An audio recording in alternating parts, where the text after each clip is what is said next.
Assalamualaikum warahmatullahi wabarakatuh. Alhamdulillah nahmaduhu wa nasta'inu bihi wa nastaghfiruh wa na'udzu billahi ta'ala min shururi anfusina wa min sayyiati a'malina. May yahdihillahu fala mudilla lahu wa may yudlil fala hadiya lahu. Asyhadu an la ilaha illallah wa asyhadu anna Muhammadan 'abduhu wa rasuluh. Amma ba'd. فإن أصدق الكلام كتاب الله وخير الهدي هدي محمد صلى الله عليه وسلم وشر الأمور محدثاتها وكل محدثة بدعة وكل بدعة ضلالة وكل ضلالة في النار. أما بعد. Masuk ke bab 32 ya. Qala al-muallif rahimahullah, al-imam rahimahullah berkata, masih di dalam penerapan mendengar dan mentaati penguasa. Wal haji wal ghazwu ma'al imam madil, dan melaksanakan haji serta berperang harus senantiasa bersama pemimpin, demikian terus berlangsung. Wa salatul jum'ati khalfahum jaizah, dan melaksanakan salat Jumat di belakang para penguasa itu sah. Wa yusalli ba'daha 6 rakaat. Setelah itu, yakni setelah sholat Jumat, seseorang boleh melaksanakan sholat 6 rakaat. Yafsil baina kulli rak'atain, yang dimana di setiap 2 rakaat ia bersalam, memisahkan di setiap 2 rakaat, yakni dengan salam. Hakadha qala Ahmad bin Hanbal. Demikianlah sebagaimana yang dikatakan oleh Imam Ahmad bin Hanbal rahimahullah. Ya. Nah, di bab yang ini, Al-Imam rahimahullah membawakan poin usul yang merupakan haji dan berperang bersama, kewajiban berhaji dan berperang itu harus senantiasa juga bersama komando yang datang dari penguasa yang sah. Kewajiban demikian terus berlangsung. Nah, itu poin usul. Demikian juga sholat Jumat di belakang penguasa. Nah, masuk ke perkara fikih. Sholat 6 rakaat setelah Jumatan. Nah, ininya mah perkara fikih ya, bukan perkara usul yang harus kita sepakat. Nah, nanti dijelaskan oleh Syekh Shalih Al-Fauzan hafizahullah. Syekh Shalih Al-Fauzan hafizahullah berkata, salahiyat al-imam katsirah. Demikianlah hak-hak para penguasa. Ya. yakni perkara-perkara yang memang diserahkan urusannya dan haknya itu harus ada hanya pada para penguasa. Ya. Itu apabila kita mau runut satu-satu, agama menyerahkan urusan hal tersebut kepada para penguasa, itu banyak poinnya. Salahiyat, itu yang dimaksud dengan salahiyat. Ya. Itu begitu banyak.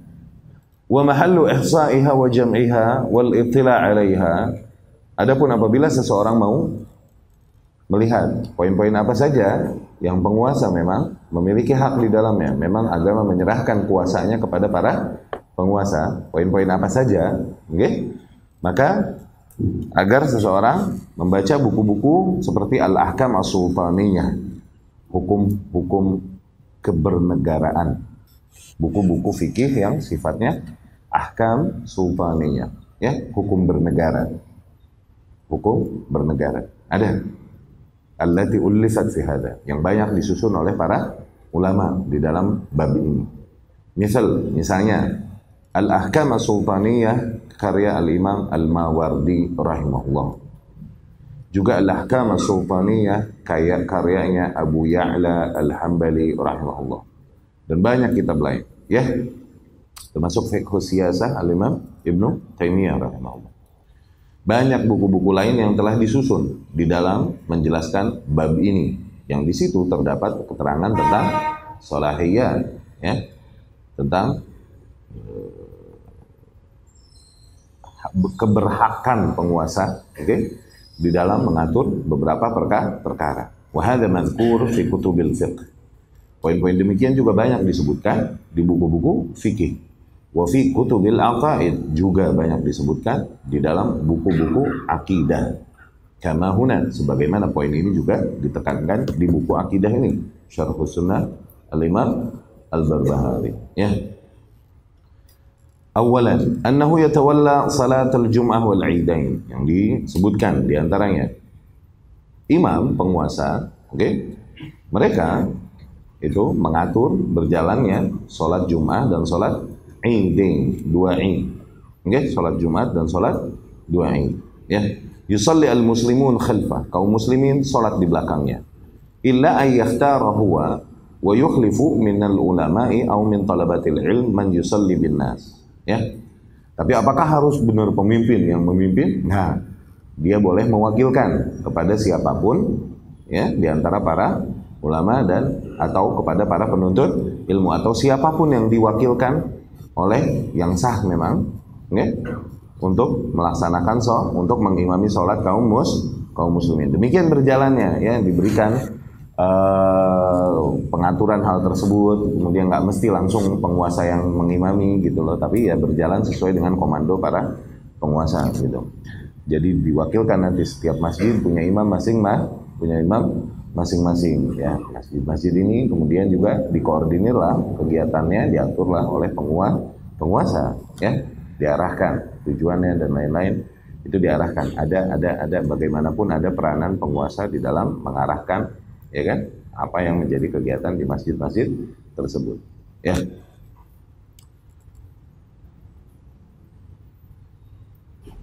Lakin al-asl annahu ahaqqu bil imamah fil jum'ah wal 'idain. Tapi hukum awalnya sih sebenarnya imamnya sendiri yang lebih berhak untuk melaksanakan mengimami manusia untuk sholat Jumat dan melaksanakan sholat dua sholat Id, yakni Idul Fitri dan Idul Adha. Fa in istakhlafa ma yakum bihadza falahu dzalik. Tapi boleh imam mewakilkan ya posisinya itu kepada seseorang di antara rakyatnya untuk mengimami rakyat yang lain, kaum muslimin yang lain. Wa hadza 'alaihi al-'amalul an. Demikianlah sebagaimana praktek yang berjalan sekarang. Karena sulit. Kalau misalnya kaum muslimin mesti satu tempat melaksanakan sholat Jumat dan sholat Id, sulit. Akhirnya mesti memang ada perwakilan. Ya. Nah, di dalam sholat Id juga demikian. Wallahu a'lam. Ana nggak melihat bolehnya seseorang berbeda pendapat di dalam menentukan waktu sholat Id. Nggak boleh. Karena banyak disebutkan di buku-buku usul yang namanya jihad itu harus dengan penguasa. Sebagaimana sholat Id. Anda nggak melihat bolehnya seseorang berijtihad di situ mengambil waktu sholat yang berbeda dengan penguasa. Wallahu a'lam. La ara dzalik. Anda nggak berpendapat demikian. Anda nggak melihat bolehnya seseorang berpendapat berbeda. Ya, seseorang boleh mentaati penguasa di dalam hal yang bukan maksiat ini itulah. Siapa berani bilang itu maksiat ketika kita menyepakati bahwasanya itu perkara yang boleh seseorang berijtihad di situ, berarti yang beda nggak mesti maksiat dong. Iya kan? Perkara-perkara yang khilafiyah ketika ditentukan oleh penguasa, maka hal tersebut jadi wajib atas kita untuk mentaati penguasa. Sama seperti perkara yang mungkin sunnah, tapi yang memerintahkan adalah orang yang kita diperintahkan untuk mentaatinya, jadi wajib.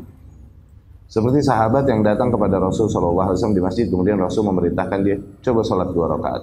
Ya, ini sholat tahiyatul masjid, ya, ini langsung duduk. Udah sholat belum? Kenapa nggak sholat tahiyatul masjid? Begitu. Sholatlah dia dulu. Tahiyatul masjidnya sunnah. Cuman ketika Rasul yang nyuruh langsung kepada dia, ya ta'ayyan fardu. Akhirnya jadi wajib atas dia untuk sholat tahiyatul masjid. Sama, misal istri pakai cadar sunnah, kita meyakini itu sunnah mustahab. Tapi suaminya yang nyuruh lah wajib, dosa ngelawan. Paham? Ya? Perkara-perkara yang demikian, ketika ada memang unsur yang memerintahkannya adalah individu-individu yang memang syariat memerintahkan kita untuk mentaatinya, seperti istri kepada suami, anak kepada orang tua, atau rakyat kepada penguasa, maka pilihannya hanya untuk mentaati mereka yang kita diperintahkan untuk mentaatinya. Ya, selama bukan maksiat. Ketika hal tersebut memang orang yang berpendapat lain mengakui bahwasanya ini adalah perkara yang memang terbuka perbedaan pendapat, berarti perbedaan pendapat di situ bukan maksiat. Namun ahlu sunnah demikian selalu menjaga kekompakan dan keseiringan bersama para penguasa, mendoakan kebaikan untuk mereka dan lain-lain. tidak sengaja membuat barisan di luar barisan yang mereka tentukan. Kalaupun mereka mempersilahkan, seringkali demikian hujahnya, tapi kan penguasa mempersilahkan. Nah, sebagaimana penguasa juga mempersilahkan beberapa tempat maksiat, beberapa tempat yang di situ muslimah bisa membuka aurat. Apakah dari situ kita halalkan hal tersebut? Ya, beberapa tempat hiburan malam yang diharamkan oleh syariat, itu resmi mereka mendapatkan izin dari penguasa. Bahkan ormas-ormas ahli bid'ah itu sendiri punya izin dari penguasa. Tuh, berarti ente mau benarkan hal itu? Hah? Tidaklah izin mereka kemudian menjadi hujah membenarkan bagi kita lah, nggak begitu, ya. Melaksanakan sholat Jumat juga melaksanakan 2 sholat Id di belakang para penguasa, ya. Namun boleh penguasa memberikan perwakilannya kepada siapa yang ditunjuknya untuk mengimami manusia. Demikianlah sebagaimana praktek yang berjalan sekarang, kata Syekh Saleh Al-Fauzan hafizahullah. Tsaniyan, yang kedua, alladhi yuqimul hajj wa yaqudul hajij wa yata'ammar 'alaihim wa yanzur fi masyakilihim. Para penguasa juga yang mengkoordinir, ya, mendirikan haji, ya. Kemudian memimpin haji dan menggiring mereka, ya, ini seperti penguasa menentukan Amirul Mukminin haji tahun ini, atau gitu, ya. Ini harus memang diantara kewajiban penguasa dan diantara hak penguasa untuk melaksanakan hal tersebut. Wa yanzur fi masyakilihim. Penguasa juga yang melihat permasalahan-permasalahan yang terjadi di dalam haji, ya, nggak boleh sembarangan, ya. Dan demikian lebih rapi. Ada kisah Muawiyah bin Abi Sufyan radhiyallahu anhu, dia yang terkenal dengan toleransi dan pemaafnya kepada rakyatnya. Muawiyah bin Abi Sufyan terkenal, ini sangat tolerir dan sangat pemaaf kepada rakyatnya. Oke? Dermawannya, oke? Ini sangat dikenang dari sisi itu. Ketika haji, Amirul Mukminin, Muawiyah adalah Amirul Mukminin, oke? Radhiyallahu anhu. Muawiyah bin Abi Sufyan ketika haji memberikan kuasa untuk berfatwa di dalam permasalahan haji kepada Atha bin Abi Rabah. Atha bin Abi Rabah ini tabi'in. Zain. Nah, kemudian ada seseorang di sana berfatwa di dalam masalah haji, ngomongin fatwa di dalam haji. Sehingga akhirnya dibawa dia, dihadapkan kepada Muawiyah bin Abi Sufyan. Ya. Yang maknanya terjadi diskusi di antara mereka. Apa? Siapa kau? Ya, ini.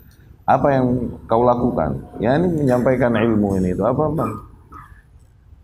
Ketika ditegur oleh Muawiyah, kenapa kau berfatwa di dalam permasalahan haji? Ya, ini jawaban dia adalah jawaban secara umum. Ya, ini kan ilmu harus disebarkan, begitu katanya. Oke? Kata Muawiyah bin Abi Sufyan, bukankah kau tahu kami telah memberikan kuasa fatwa haji kepada Atha bin Abi Rabah? Ya, ini kan ilmu harus disebarkan ini itu. Hadza taqaddamtu ilaik, kata Muawiyah bin Abi Sufyan. Ini aku telah tegur engkau sekali. Masih kau begitu lagi? Oke? Tayyartu ra'sak. Aku terbangkan kepalamu.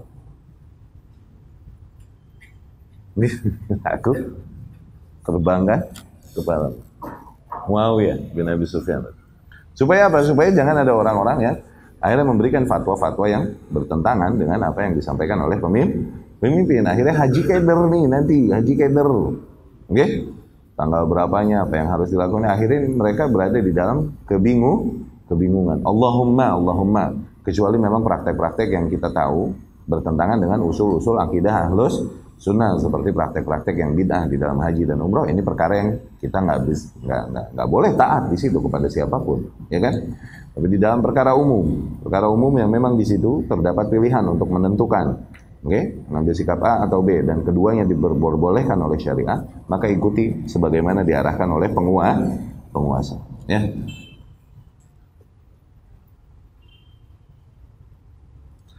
Salisan, iqamatul jihad. Yang ketiga, di antara salahiyat para penguasa juga mendirikan jihad, yakni mengkoordinir jihad fi sabilillah, ya. Huwallazi ya'muru bih, dialah yang menyerunya, mengkomandokan jihad. Wa huwallazi yunazzim ar-rayat, dia yang mengatur panji-panji yang ada, yakni menyerukan panji, mengangkat panji jihad. Ini nggak mesti panji secara fisik, maknanya menyerukan para masyarakat untuk berjihad. Wa huwa alladhi yakhtar al-junud wal muqatilin, dan mereka juga, yakni para penguasa juga yang memiliki hak untuk memilih tentara-tentara dan orang-orang yang bertarung. Wa yu'ammir alaihim al-umara, para penguasa menentukan komandan-komandan yang ada bagi tiap pasukan. Wa yujannid as-saraya wal juyush, para penguasa juga yang mempersiapkan pasukan-pasukan, ya, troops, ya, para kaum muslimin. Yusallih al-mujahidin, para penguasa juga yang mempersenjatai para mujahidin. Yuwajjihuhum ila ghazwil adu, mereka juga yang mengarahkan para mujahidin untuk memerangi musuh. Yu'ayyin lahum al-jiha allati yaghzunaha, penguasa juga yang menentukan arah mana yang para kaum muslimin mujahidin untuk bergerak memeranginya, ke arah mana. Oke? Itu penguasa juga yang menyerukan, ya. Fal jihad min salahiyat al-imam, maka seruan jihad adalah hak para penguasa. Walaisal jihad fawdha, bukanlah jihad tindakan sembarangan, tidak teratur, ya. Yahmil kullun man arada hamla silah wa yaqtul wa yahjum wa yaqul ana ujahid fi sabilillah. Tidaklah seseorang boleh mengambil senjata bebas kemudian langsung maju menyerang dan membunuh, dan dia berkata aku berjihad di jalan Allah. Sungguh tidak demikian jihad, ya. Hadza laisa jihadan, yang kayak gitu bukan jihad fi sabilillah. Al jihad fi sabilillah munazzam, jihad di jalan Allah itu diatur oleh syariat. Mabud bi dhawabit syar'iyyah, ada ketetapan-ketetapan dan syarat-syaratnya di dalam syariat yang harus dipelajari. Amma idza dakhalathul fawdha sara takhriban, adapun syiar-syiar jihad apabila diterapkan secara sembarangan, maka yang terjadi adalah apa? Kehancuran justru. Wasara dararuhu aktsar min naf'i, pastilah madarat yang dibawakannya justru jauh lebih besar daripada manfaat yang dibawakannya. In kana fihi nafa', itu juga kalau ada manfaat yang dibawakan. Sama sekali nggak ada. Faddarar an-najim anhu aktsar, pastilah madarat yang dibawakan oleh penerapan jihad-jihad yang sembarangan ini, ya, itu lebih besar. Fal umur laha dhawabit, maka setiap perkara itu ada syarat-syarat dan ketetapan-ketetapannya diatur oleh syariat. Wal jihad amruhu azim, apalagi jihad yang merupakan perkara yang sangat besar. Yahtaj ila indibat, hal demikian harus diatur oleh syariat. Yahtaj ila taqayyud bi ahkamil jihad, praktek jihad itu harus diikat, diatur dengan hukum-hukum jihad al-madhkurah sebagaimana disebutkan di dalam kitabullah dan sunnah Rasul sallallahu alaihi wasallam dan perkataan para ahli ilmu. Laisal umur fawdha, bukanlah jihad perkara yang sembarangan, yang chaos, ya. Tidak ada aturan di dalamnya. Bi ayati wahid min du'atil fitnah wa yataza'am haula al-ghalin awil mutatarrifin awil juhal alladhina la yadruna yataza'amuhum wa yaqul nujahid fi sabilillah. Akhirnya datang seseorang sembarangan, ya, di antara dai-dai yang menyeru kepada fitnah.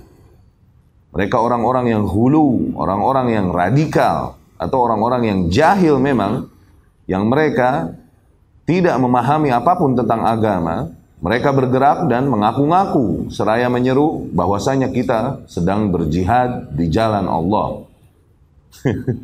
Ya, ini ngaco kan? Ya, berjemur jihad, berjemur loh. Jihad main sambit. Hadza yu'tabar min ad-darar 'ala al-Islam. Justru perkara demikian, praktek demikian yang dilakukan oleh sebagian ormas dan para penyeru fitnah, justru itu membawakan madarat atas dakwah Islam wal muslimin, justru membawakan madarat atas para kaum muslimin, ya. Walaysa hadza jihadan, sesungguhnya hal demikian bukanlah jihad. Li'annahu lam yataqayyad bi dhawabitil jihad, dikarenakan tindakannya tidaklah terikat dengan syarat-syarat yang ditentukan untuk jihad. Wa idza lam yataqayyad bi dhawabitil jihad sara fasadan wa laisa jihadan, dan praktek di perjuangan demikian apabila tidak terarahkan, teratur dengan ketetapan-ketetapan di dalam fikih jihad, maka jadilah tindakan demikian justru kerusakan di muka bumi, bukanlah jihad malah. Wa kullu syai'in tajawaz haddahu fa innahu yanqalib ila diddih. Ketahuilah bahwasanya segala sesuatu ketika melampaui batasnya, pastilah ia langsung berbalik arah. Segala sesuatu ketika dia melampaui batasnya, hulu, pastilah ia langsung berbalik arah. Tujuannya nggak dapat, malah sebaliknya. Ya. Fahum yaqulun al-an liman ankara alaihim antum tamna'una al-jihad fi sabilillah. Sekarang yang ada, mereka ketika kita ingkari, mereka akan berkata kepada kita, kalian ini melarang orang dan menghina orang yang berjihad di jalan Allah. Ketika kita ingkari praktek yang mereka lakukan, mereka akan bilang begitu. Pembela kafir, tidak peduli kepada kaum muslimin, tidak ikut berjuang bersama kaum muslimin, malah melarang kaum muslimin untuk berjuang dan berjihad. Katanya begitu. Iya gak? Iya gak? Hah? Antum a'lam. Kalian yang lebih tahu tentang hal itu. Tentang komen mereka nih kalian lebih tahu dari ana. Hah? Kata Syekh Shalih Fauzan, mereka ketika kita ingkari, mereka akan berkata, antum tamna'una jihad fi sabilillah. Nih kalian nih, golongan kalian nih adalah golongan yang melarang penerapan jihad di jalan Allah. Naqul, maka kita katakan, nahnu la namna al-jihad fi sabilillah. Demi Allah, kita tidak melarang praktek jihad di jalan Allah. Lakin naqul la budda ayyam dhabita jihad bidhabit syar'iyyah. Yang kita katakan adalah bahwasanya kalau memang jihad, maka harus ada sesuai dengan aturan-aturan yang diterapkan oleh syariat. Nggak liar gini tiap ormas teriak. Hah? Nggak liar begini, ada pertimbangan-pertimbangan maslahat dan madarat, harus penguasa yang resmi yang menyerukannya, ya kan? Dan lain-lain. Pertimbangan-pertimbangan, apakah kuat, mana yang lebih tepat, diam dulu bersabar atau justru menyerang. Ini kan pertimbangan-pertimbangan besar, ya, yang tidaklah perhitungan demikian dikuasai kecuali oleh para penguasa. Mereka lebih tahu itu, ya. Wa ma ta'malunahu hadza fawdha. Bukanlah kami melarang penerapan jihad di jalan Allah. Tapi jihad memang harus diatur oleh ketetapan-ketetapan syariah. Dan apa yang kalian praktekkan ini adalah kekacauan, bukanlah jihad, kerusuhan, bukanlah jihad. Ya. Wallahu lam ya'mur bihadza. Demi Allah, Allah tidak memerintahkan hal demikian. Ya. Akhirnya membawa madarat kepada Islam dan dakwah Islam kepada kaum muslimin, merusak nama Islam kepada mereka yang tidak mengenal Islam yang hak. Tuh, dikarenakan apa? Dikarenakan tindakan sebagian kaum demikian. Ya. Jadi mesti ada memang orang-orang yang menegaskan bahwa apa yang mereka lakukan dan mereka namakan itu perjuangan dan jihad, bahwasanya itu adalah kerusakan dan penyimpangan. Demi Allah bukan jihad. Harus ada yang nekat ngomong gitu tuh, harus ada. Kalau enggak ada yang nyimbangin nanti. Akhirnya non-muslim atau jahil akan mengira yang namanya gerakan dakwah Islam tuh yang kayak begitu tuh, yang sambit-sambit, yang bakar-bakar. No. Semuanya begitu, yang demo-demo, yang selalu nentang keputusan penguasa apapun kebijakan yang mereka tentukan. Akhirnya orang akan berkesimpulan begitu semuanya. Akhirnya semakinlah antipati mereka yang tidak mengenal Islam kepada dakwah yang hak. Semakin antipati, semakin takut duluan kan. Akhirnya jadi semakin momok dakwah Islam ini, ya kan? Demikianlah mendirikan haji, berperang, melaksanakan Jum'ah dan juga sholat Id itu termasuk hak-hak yang sifatnya urusan-urusan yang sifatnya menjadi hak penguasa untuk mengatur dan menentukan perkaranya. Nggak boleh tiap ormas memiliki sikap berbeda dan nggak boleh. Ya. Qauluhu, perkataan al-imam, wa salatul jum'ati khalfa'um jaizah. Demikian, melaksanakan sholat Jumat di belakang para penguasa itu sah. Yani kalaupun penguasa tersebut zalim, kau ketahui adanya kezaliman pada mereka, kefasikan pada mereka, tapi sholat Jumat di belakang mereka ketika mereka menyerukannya, maka tetap wajib kita lakukan dan sah. Seseorang nggak mesti mengulangi sholat Jumatnya lagi di rumah. Tuh, pahami hal itu? Maksudnya jaizah, sah, udah, nggak usah dikodok. Hanya dikarenakan fasiknya dan kezaliman yang ada padanya. Ya, itu maksudnya itu. Yakni walau kana indahum fisqun. Syekh Shalih Fauzan berkata, maknanya adalah kalaupun ada kefasikan pada para penguasa tersebut. Walau kana indahum ma'asi, kalaupun kita ketahui adanya banyak maksiat dilakukan oleh penguasa, fa innahu yusalla khalfahum. Tetap salat didirikan di belakang mereka. Lianna fis salati khalfahum jam'an lil kalimah. Dikarenakan sholat di belakang mereka, kompak dengan mereka, sesuai dengan arahan mereka, oke? Ini terdapat jam'an lil kalimah, bentuk kesatuan tuh. Bentuk kesatuan kalimat kaum muslimin, barengan, satu irama para kaum muslimin. Wa aydan al-fasik idza ahsan fa ahsin ma'ah. Wa lihadza lamma qalu li Utsman wa huwa mahsurun inna fulanan ya'ummu an-nas wa huwa laysa bi imam wa innama huwa imamu fitnah. Qal ya ibna akhi idza ahsana an-nasu fa ahsin ma'ahum wa idza asa'u fatajannab isa'atahum. Tuh. Ya. Dikarenakan dengan salat beriringan sesuai dengan komando dan arahan para penguasa, di situ terdapat kesatuan kalimat kaum muslimin. Ya.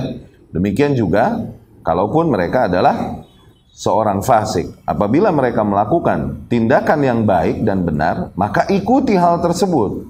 Walihada, kalaupun mereka secara umum fasik, tapi mereka melakukan sesuatu yang benar, maka hal tersebut mereka diikuti, punya hak itu. Maka dari situlah, ketika Utsman bin Affan radhiyallahu anhu didemo dan dikepung di rumahnya, Utsman nggak bisa keluar ngambil air minum, ya kan, ke sumurnya, bahkan nggak bisa keluar untuk mengimami manusia sholat di Masjid Nabawi. Yang mengimami akhirnya adalah tokoh-tokoh demonstran yang ada pada saat itu, para tokoh-tokoh fitnah justru yang mengambil alih Masjid Nabawi dan mengimami mereka, padahal banyak sahabat radhiyallahu anhum di situ. Ya kan? Para sahabat berkata kepada Utsman radhiyallahu anhu, sesungguhnya dia pergi, dia malah mengimami manusia sholat Jumat.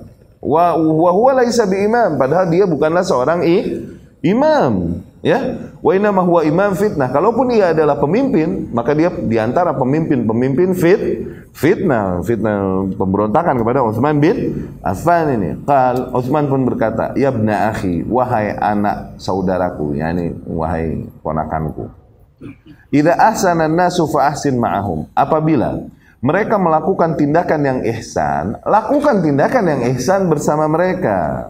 Kalau tindakannya membaik, salat benar gak? Lakukan di belakang mereka, salat mah. Karena salatnya mah benar gak? Salat benar. Okay? Lakukan di belakang mereka. Wa idza asa'u, namun apabila mereka berbuat keburukan, fatajannab isa'atahum, nah jauhi keburukan mereka, jangan ikuti, ya. Fa idza shalla nusalli ma'ah. Maknanya adalah apabila mereka mendirikan salat, ya, ia mendirikan salat, maka kita salat bersamanya. Idza kana waliyyu amrin, apabila memang ia adalah seorang penguasa, walau kana indahu fiskun aw mukhalafah, kalaupun kita tahu terdapat kefasikan padanya dan pelanggaran-pelanggaran, lima fi dzalika minal maslahah, dikarenakan salat bersama imam ini bersama sesuai dengan arahan mereka di belakang mereka, di situ terdapat maslahat yang besar. Wa li'anna salata ibadah, dikarenakan salat juga adalah bentuk ibadah. Wal fasik idza shalla yushajja' ala hadza wa yud'a lahu. Dan seorang yang fasik apabila ia mendirikan salat, yushajja' ala hadza wa yud'a lahu, maka didorong ia untuk, yakni penguasa, dia fasik dan dia mau mengimami salat. Pedein dia, dorong dia. Bikin dia yakin untuk mengimami salat dan yud'a lahu, doakan kebaikan-kebaikan dan petunjuk baginya, malah jadi peluang hidayah buat imam tersebut. Ya, jangan justru dipatahin, engkau fasik, engkau munafik, engkau jangan kau imami sholat. Jangan, justru yushajja, didorong, disemangati agar dia mengimami sholat. Kemudian doakan kebaikan-kebaikan baginya. Wa qad shalla as-sahabah khalfal umara. Demikian para sahabat radhiyallahu anhum sholat di belakang para penguasa-penguasa alladzina alaihim mulahadzat, yang dimana terdapat kritikan banyak, nilai-nilai buruk pada mereka. Seperti Al-Hajjaj, yakni Hajjaj bin Yusuf As-Saqafi. Dia dengan semua kemungkaran yang dilakukannya, okay? Para sahabat tetap sholat di belakang Hajjaj bin Yusuf, ya. Shalla khalfahum sahabatu Rasulillah. Para sahabat tetap sholat di belakang Hajjaj ibnu Yusuf imtithalan li amri Rasul sallallahu alaihi wasallam, sebagai bentuk perealisasian mereka atas tuntunan Rasulullah sallallahu alaihi wasallam, wa jam'an lil kalimah, dan juga untuk menyatukan kalimat kaum muslimin. Ya, awas loh, bentar, sholat id masih ada yang beda sama penguasa. Ya, orang yang sampai titik menyerukan sholat itu yang beda dengan penguasa, dia nggak terlalu paham usul sebenarnya itu. Dia nggak tahu mana yang boleh khilaf, mana enggak. Mana yang boleh diijtihadin, mana enggak, dia nggak tahu itu sebenarnya. Siapapun dia. Karena ini bukan hal yang yutahu fihil ijtihad. Dibuka pintu ijtihad padanya. Sholat Jumat bersama penguasa. Demikian sholat Id bersama penguasa. Puasa Ramadan bersama penguasa. Buka bersama penguasa.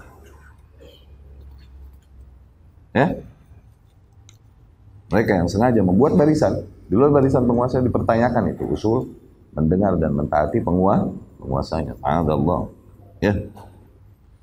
Qauluhu, perkataan al-imam, yusalla ba'daha 6 rakaat. Nah, kemudian setelah sholat Jumat, kemudian mendirikan sholat 6 rakaat. Ya, ini boleh mendirikan sholat 6 rakaat. Nah, ini baru perkara fikih. Ini santai nih. Boleh beda terdapat perbedaan di dalam hal ini. Ini yang dibilang ba'diyahnya.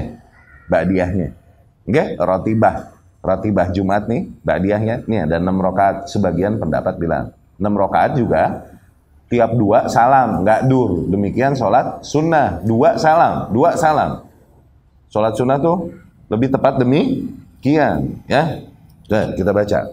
Ini adalah permasalahan fikih kata Syekh Shalih Fauzan hafizahullah. Ja'at bimunasabah dzikri shalatil Jum'ah, yang diselipkan seiring dengan penyebutan praktek sholat Jumat. Jumat itu pada dasarnya nggak ada ratibah qabliyah, nggak ada. Ratibah ini kan qabliyah dan ba'diyah, tapi Jumat nggak ada qabliyah Jumat. Jadi seseorang yang setelah azan kemudian dia berdiri melaksanakan sholat, itu dia melakukan bid'ah sebenarnya. Nggak ada dasar. Dia bilang apa? Sholat apa ini? Qobliyah Jumat? Nggak ada qobliyah Jumat. Oke? Faman ja'a ilal masjid. Tapi seseorang apabila ia datang ke masjid, maka ia langsung sholat. Boleh, sunnah. Udah, sunnah secara mutlak. Entah tahiyatul masjid dan memperbanyak sholat sebelum imam naik mimbar, boleh nggak? Boleh, tapi nggak ada urusannya sholat itu dengan Jumat sebagai qobliyahnya, nggak ada. Ya, ketika imam naik mimbar, assalamualaikum warahmatullahi wabarakatuh, turun lagi imam, kemudian azan, oke? Abis itu udah dengerin imam, nggak ada sholat lagi. Ya, tidak sebagaimana yang dilakukan oleh umumnya. Ya, setelah azan kemudian sholat lagi. Sholat apa itu? Qobliyah Jumat. Kagak ada qobliyah Jumat. Ya. Siapa tahu yang ngajarin? Ya, nggak ada qobliyah Jumat. Yusalli ma yatayamma. Tapi kalau seseorang baru datang masjid terus mau sholat, boleh nggak? Boleh, sholat sebelum imam naik mimbar, sholat sebanyak-banyaknya, terserah. 2 salam. No, 2 ini sholat apa ini? Oke, tahiyatul masjid. 2 lagi nih apa nih? Sunnah wudu. 2 lagi nih apa? Itu sebenarnya serah deh. Oke?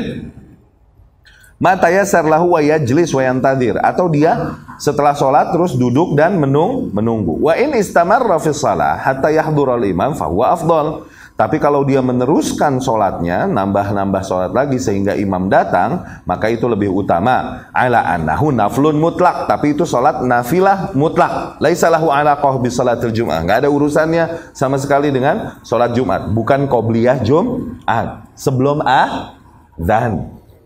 Ya. Amma ratibatul Jum'ah fahiya ba'daha. Ada juga ratibah Jum'ah, rawatibnya nih, Jumat nih, ba'daha, abisnya setelah melaksanakan sholat Jumat. Aqalluha rakaatan, paling sedikit 2 rakaat. Wa aksaruha 'alal masyhur, tapi jumlah ba'diyah Jumat yang paling banyak, yang masyhur, pendapat yang masyhur 4 rakaat. Bisa lama ini dengan 2 kali salam, ya nih 2 salam. Tuh, ba'diyahnya jadi 2 kali sholat, 2 rakaat. Wajah fi riwayat, tapi ada beberapa riwayat mengatakan bahwasanya ba'diyah itu 6 rakaat, 6 rakaat. Bisalas taslimat, berarti dengan 3 kali salam. Idzan yakunu aqalluha rakaatain, maka kita simpulkan yang paling sedikit 2 rakaat, wa aksaruha yang paling banyak 6 rakaat, 6 rakaat. Au 4 rakaat atau 4 rakaat, kama huwal masyhur, sebagaimana pendapat yang masyhur. Perkataan al-Imam rahimahullah, yafsilu baina rak'ataini baina kulli rak'ataini hakadha qala Ahmad bin Hanbal. Dipisahkan di antara tiap 2 rakaat. Maknanya 2 rakaat salam, 2 rakaat salam. Ya, demikian yang dikatakan Al-Imam Ahmad bin Hambal. Ya, jadi maknanya bukan seseorang sholat langsung 6 rakaat dur sardan. Tuh, sardan artinya apa? Dur. Nah, 2 salam, 2 salam. Bal sitta rakaat, kulla raka'ataini bisalam. 6 rakaat tersebut adalah setiap 2 rakaat salam, atau 4 rakaat setiap 2 rakaat salam. Hadza huwal afdal. Itu yang afdal. Wa nisbatuhu ilal Imam Ahmad, dan nisbah pendapat ini kepada Imam Ahmad bin Hambal, yakni Imam Ahmad berpendapat bahwa 6 rakaat yang paling utama setelah Jumatan. Kenapa beliau Al-Imam Al-Barbahari rahimahullah menisbahkan perkataan ini kepada Imam Ahmad? Dikarenakan memang Hambaliyun. Al-Imam Al-Barbahari rahimahullah madhabnya mah Hambali, Hanabila. Beliau rahimahullah ya'rif madhab Al-Imam Ahmad, dia banyak mengenal madhab Imam Ahmad bin Hambal. Hadza riwayah an Ahmad, ini adalah salah satu riwayat dari Imam Ahmad bahwasanya ba'diyah Jumatan itu 6 rakaat. Ya, itunya mah fiqhiyah, bukan usul. Awas. Ya. Baik, aku qouli hadza wa astaghfirullah li wa lakum.